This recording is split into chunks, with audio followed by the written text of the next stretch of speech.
오늘날 우리 주변에서 가장 행복한 사람들은 감사하는 마음을 가지고 사는 사람들입니다. 감사하는 태도를 가지고 사는 사람들은 삶에서 만족과 기쁨을 맛보면서 살아갑니다. 아무리 열악한 상황이서라도 하나님이 함께 하신다면, 또 성령님께서 내 안에 내재하신다고 하면 얼마든지 불가능을 가능하게 하고 없음을 있게 한다고 하는 믿음을 가지고 감사의 삶을 살게 됩니다. 하나님께서 최후 승리를 주심을 믿기 때문에 상황 상관없이 언제든지 감사하는 삶을 살 수 있게 됩니다. 그래서 7주 전에 시작된 곡물 수확기의 모든 일이 하나님 앞에 이렇게 잘 마친 거에 대해서 기쁨과 감사를 표현하는 엄숙한 의식이 바로 이 맥추절이고 또 초실절이었습니다. 이 시간에는 신약적인 관점에서 한 해의 후반기를 시작하면서 이 맥추 감사의 기본 정신인 감사 개념을 생각을 하고 오늘 은혜를 나누려고 합니다. 오늘 본문의 말씀은 우리가 아는 것처럼 오병이어의 기적이 기록된 말씀입니다. 예수님께서 한 아기가 드린 보리떡 5개와 물고기 2마리로 5,000명을 배불리 먹이셨다는 이 사건은 가나 혼인잔치에서 물이 포도주로 만들어진 기적과 함께 예수님의 신성을 강조하는 대표적인 기사로 우리가 알고 있습니다. 그런데 오늘 이 말씀을 통해서 우리가 예수님의 신성 쪽보다는 어떤 감사자들로 삶을 살아야 되는지를 몇 가지 생각을 하고 은혜를 나누려고 합니다. 우선 이 말씀 가운데서 우리가 기억해야 되는 건 작은 것에 대한 감사의 모습입니다. 한 아이가 가지고 있었던 보리떡 5개, 물고기 2마리는 한 아이의 도시락일 뿐입니다.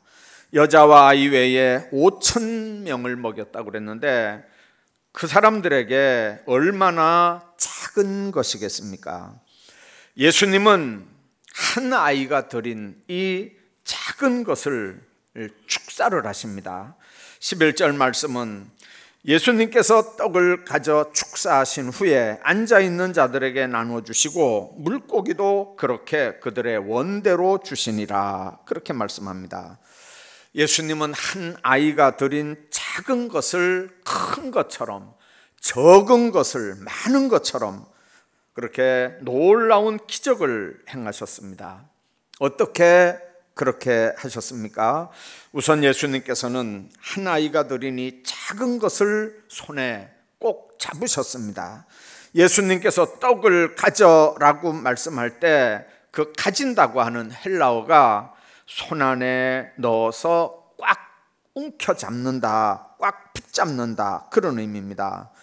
그러니까 아무리 작은 거라도 예수님의 손에 꽉 잡히기만 하면 크게 쓰임을 받을 수 있다는 의미입니다. 우리가 다윗과 골리앗의 이야기를 압니다. 골리앗 앞에 다윗은 너무 아입니다. 무장한 골리앗이 들고 있는 무기에 비해서 다윗이 들고 있는 물맷돌은 너무 보잘것없는 겁니다. 그러나 하나님은 그 작은 거, 그 보잘것없는 걸로 골리앗을 무너뜨리는 걸 우리가 보게 됩니다.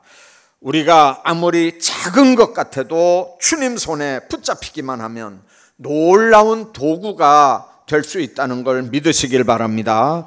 주님께서는 오늘 우리에게 네가 작아 보이느냐? 그런 너라도 내게 맡기기만 하면 내가 너를 내 손 안에 넣고 꽉 잡아 붙잡고 쓰리라, 그렇게 말씀하는 것 같지 않습니까? 주님께서 작은 걸 가지고 높이 손을 들고 축복하는 모습들을 상상해 보십시오. 떡을 가지고 축사하셨다고 했는데 그 축사라고 하는 말은 말을 좋게 한다, 칭찬한다, 그런 말씀입니다. 작은 거라도 불평하지 않고 하나님께서 주신 것에 대해서 칭찬하면서 하나님 앞에 감사하는 모습, 아이에게 받은 보리떡 5개, 물고기 2마리를 보시고 제일 먼저 하신 일이 그 많은 사람들을 짠디밭에 다 앉게 한 일입니다. 이 앉았다고 하는 말은 우리처럼 그냥 털퍼덕 이렇게 주저앉았다는 말이 아니고, 식사할 때 그 사람들 앉는 자세가 있습니다. 그렇게 식사 자세로 앉게 했다는 그런 의미입니다. 그러니까 보리떡 5개 이렇게 손에 들면서 사람들을 앉혔다는 말은 이 5개 축사하면서 5,000명도 넘는 이 많은 사람들을 먹일 수 있는 준비가 주님께서 이미 돼 있었던 걸 우리가 보게 됩니다. 축사하셨던 말은 또 다른 의미로 감사했다는 말입니다. 작은 것 때문에 그 일을 할 수 있음에 대해서 감사하는 겁니다. 감사는 축복이고 감사가 칭찬입니다. 뿐만 아니라 축사했다는 말은 하나님의 은혜로운 능력을 내려달라고 하나님 앞에 기도했다, 빌었다, 그런 의미입니다. 보리떡 5개, 물고기 2마리 예수님 손 안에 넣고 5,000명을 위해서 하나님의 놀라운 은혜를 지금 구하는 겁니다. 예수님은 이 작은 것 위에 은혜를 내려주시면 5,000명이 먹고도 남을 기적이 일어날 걸 아시고 하나님 앞에 축사하시는 겁니다. 하나님 앞에 비는 겁니다. 예수님께서 작은 것으로 5,000명 이상을 먹인 일은 그건 하나님의 전적인 은혜입니다. 보리떡 5개, 물고기 2마리, 그건 하나님의 풍성한 은혜의 풀씨고 축복의 마중물입니다.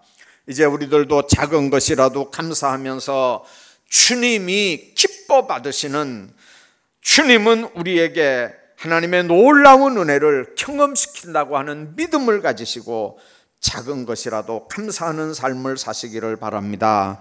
아무리 작은 거라도 주님 손 안에 붙잡히면 놀라운 기적을 만들어내는 도구가 될 수 있습니다. 예수님께서는 작은 것도 좋게 말씀합니다. 작은 것도 칭찬하십니다. 작은 것도 들고 우리를 위해서 빌어주십니다. 작은 것도 하나님의 은혜인 줄로 믿고 더 큰 하나님의 은혜를 구하는 겁니다. 우리들도 이렇게 작은 것도 감사하면서 살고, 그래서 이적의 도구들로 쓰임받기를 주의 이름으로 축복합니다. 뿐만 아니라 예수님은 이 오병이어의 사건을 통해서 없는 것에 대한 감사의 모습을 나타내 보입니다. 보통은 부족하면 문제가 생깁니다. 모자라도 다툼이 생깁니다. 그런데 부족한 것 때문에 감사한다고 하는 건 사실은 어려운 일입니다. 그런데 성경을 보면 부족했기 때문에, 모자랐기 때문에, 뭔가가 떨어졌기 때문에 더 좋은 역사가 일어나는 성경을 우리가 여러 군데 봅니다. 부족한 것이 좋을 수도 있고, 부족한 것 때문에 감사할 수 있고, 감사 조건이 되더라는 얘기입니다. 예수님께서 이 땅에 오셔서 첫 기적을 행한 게 가나 혼인잔치에서 물로 포도주 만든 사건입니다. 여러분들, 만일 그 잔치집에 포도주가 떨어지지 않았다면 예수님께서 물로 포도주 만드는 기적을 나타내지 않았을 것이 분명합니다. 그런 결론부터 보면 예수님의 기적이 일어난 건 바로 포도주가 떨어진 거고, 그래서 포도주 떨어지는 그런 일들이 일어나지 않았다면 그 기적은 우리가 보지 못했을 수 있습니다. 무엇이 부족하다, 여러분들 얼마든지 우리는 걱정거리, 근심의 대상입니다. 그러나 그게 믿음 있는 사람의 눈으로 볼 때는 그때가 곧 하나님이 일하시는 때라고 하는 걸 믿으시길 바랍니다. 무엇이 부족한 때, 그때는 하나님의 은혜를 사모하는 때입니다. 그리고 하나님께서 베풀어 주실 복을 기도하면서 믿음으로 기도할 수밖에 없는 때입니다. 예수님께서 수많은 사람들이 식사도 제대로 하지 못하고 말씀을 들으면서 해가 저문 걸 아셨습니다. 사복음을 다 보면 여자와 아이 외에 5,000명이라 그랬고 이미 해가 저물어 가는 때인 걸 우리가 봅니다. 그래서 예수님은 빌립에게 우리가 어디서 떡을 사서 이 사람을 먹이겠느냐 물어봅니다.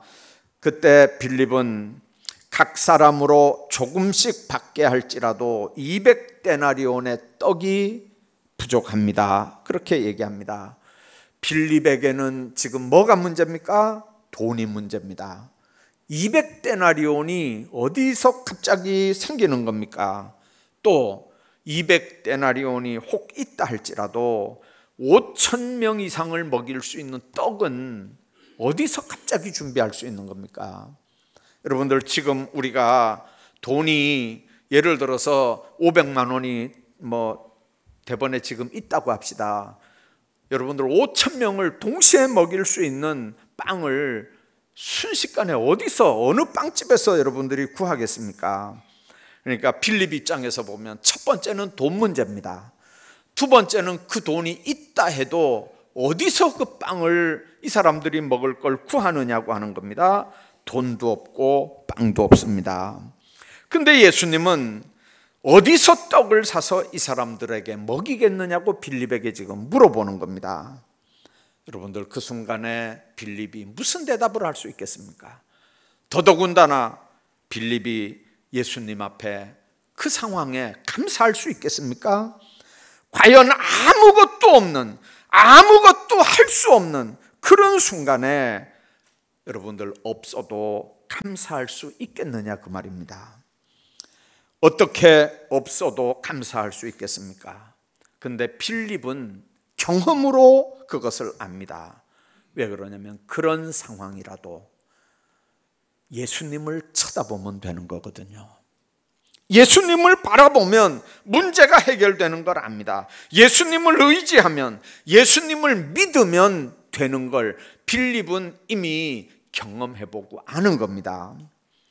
여러분들, 그게 무슨 얘기냐면 바로 믿는 그 순간에, 주님을 의지하는 그 순간에, 주님을 쳐다보는 그 순간에, 그 순간이 바로 예수님이 일하는 시간인 걸 빌립은 이미 알았습니다. 요한복음 6장 5절 6절에 보면 예수님이 눈을 들어 큰 무리가 자기에게 오는 걸 보시고 빌립에게 우리가 어디서 떡을 사서 이 사람들을 먹이겠냐? 그럴 때 이렇게 말씀하시면 친히 어떻게 하실지를 아시고 빌립을 시험하셨다, 그렇게 말씀했습니다. 예수님은 친히 어떻게 하셔야 되는지를 아십니다. 그러니까 이미 예수님께는 방법이 있는 겁니다. 예수님께는 그 수많은 사람들의 배고픔을 해결할 방법이 있습니다. 아무것도 없는 그때 모든 사람들을 배부르게 먹일 방법을 예수님은 이미 알고 계십니다. 우리는 모르고 있지 않습니까? 그러니까 모르니까 불평하고, 모르니까 원망하고, 모르니까 근심하고, 모르니까 예수님 앞에서도 예수님을 믿지 않습니다. 그러나 그걸 아시는 예수님은 그 절박한 상황에서도 근심하지 않고 오히려 제자들과 대화를 하는 겁니다. 여러분들, 뭔가 하나 없을 때 여러분들 제일 먼저 하는 일이 뭡니까? 불평하는 겁니다. 뭔가 하나 없을 때 제일 먼저 하는 일이 뭡니까? 원망하는 겁니다. 없을 때 예수님을 쳐다봐야 됩니다. 그래야 그분이 말씀합니다. 이 사람들을 앉게 하라. 그 짠디밭 좋은데 사람들을 다 식사 대열로 앉힙니다. 앉으면 식사가 나오고 앉으면 문제가 해결되는 줄로 믿습니다. 주님이 그런 상황에서 뭐라고 말씀하시는지를 듣고 그 말씀대로 순종하는 삶이 문제를 해결할 수 있는, 주님의 놀라운 기적을 체험할 수 있는 비밀이 된다고 하는 걸 여러분들 믿으시기를 바랍니다.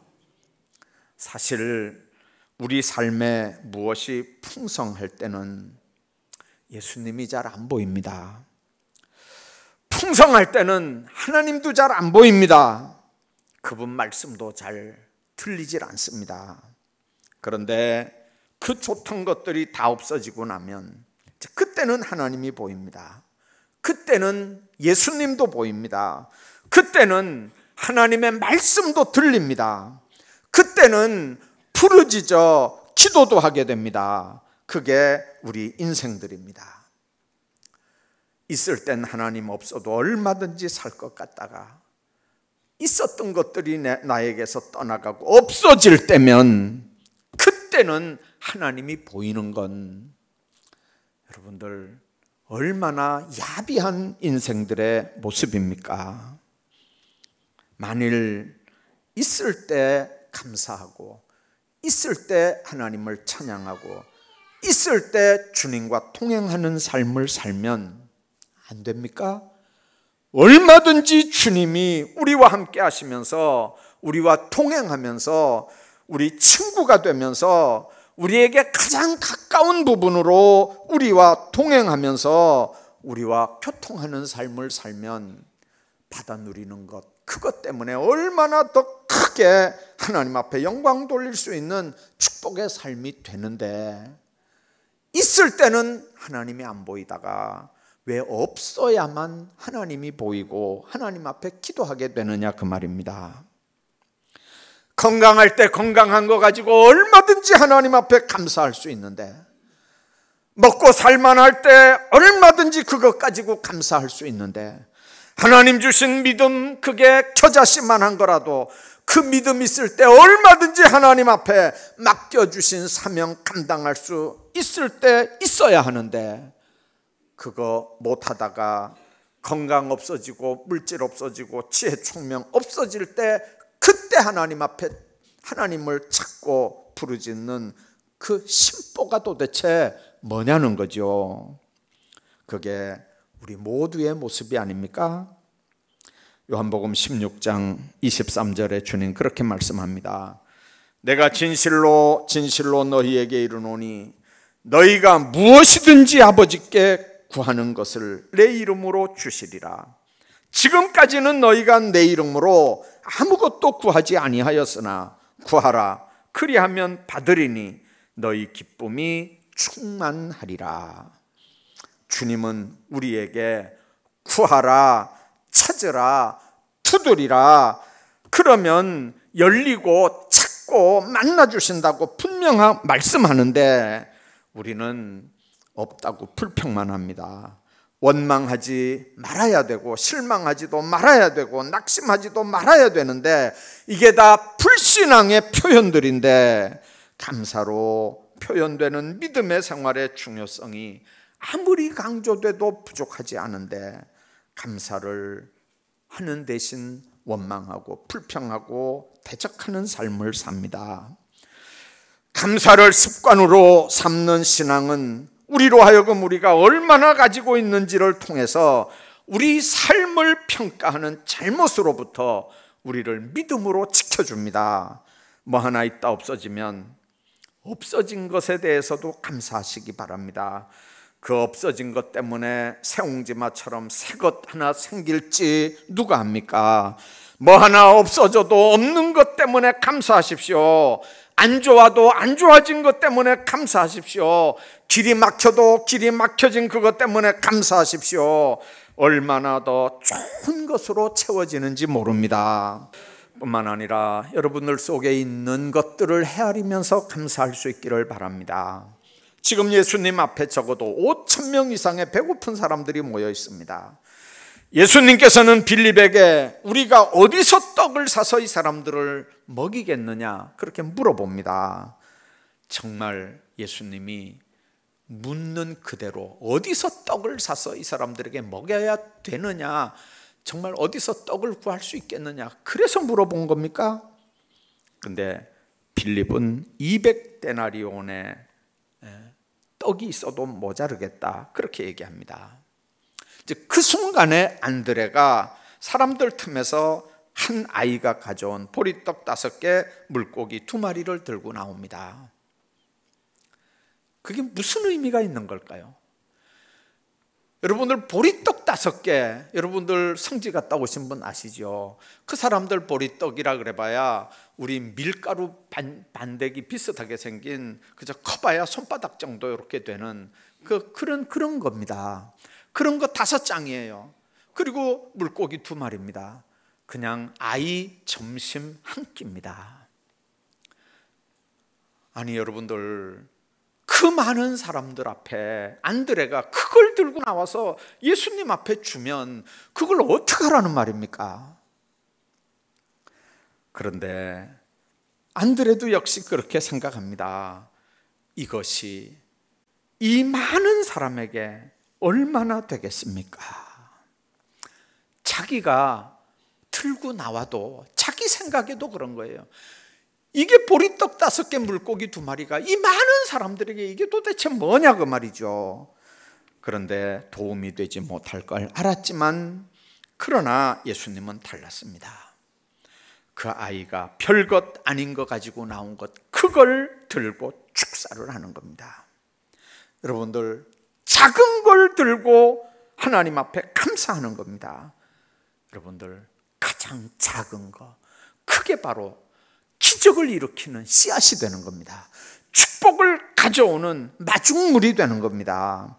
여러분들, 예수님은 지금 손 안에 있는 작은 것, 그걸 들고 지금 역사하는 겁니다. 주님은 오늘 우리에게도 너에게 있는 작은 것, 그게 뭐냐고 지금 묻는 겁니다. 너에게 있는 작은 것. 하나님은 모세에게도 그렇게 말씀합니다. 네 손에 있는 게 뭐냐? 미디안에서 그냥 양치는 목자인데 무슨 재산이 있겠어요? 아무것도 없습니다. 그냥 들고 있는 지팡이 하나가 전 재산입니다. 왜 그러냐면 애굽에서 사람 죽이고 도망와서 그냥 피신해 있기 때문에 가지고 있을 수도 없습니다. 가지고 있으면 다 요즘처럼 등록될 거 아닙니까? 등록되면 뒷조사될 거고, 뒷조사되면 이건 살인범이 어디서 어떻게 살아도 그냥 끌려가서 죽는 겁니다. 그러니까 소유 없는 건 분명합니다. 들고 있는 거 지팡이 하나밖에 없습니다. 여러분들, 지팡이 하나, 그거 네 손에 있는 게 뭐냐 할 때 지팡이 그거 내놓으니까 하나님께서 그 지팡이를 이스라엘 백성들을 애굽에서 끌어내는 지휘봉을 삼는 겁니다. 그 지팡이로 홍해를 가릅니다. 그 지팡이로 무리바 반석을 칩니다. 그 지팡이로 기사 이적을 나타냅니다. 여러분들, 주님은 작은 것 하나로부터 큰 일을 시작하는 걸 여러분들 믿으시기를 바랍니다. 별것 아니어도 불평하지 말고 있는 것 감사하시길 바랍니다. 이 세상 끝날까지 우리들과 함께 하실 주님이 계신다면 뭘 그렇게 염려합니까? 오늘 상황 때문에 감사하고 불평할 게 아니라 상황 너머에 하나님의 비밀을 보는 믿음의 눈을 가지고 범사에 감사하는 하나님의 사람으로 살아가시기를 주의 이름으로 축복합니다.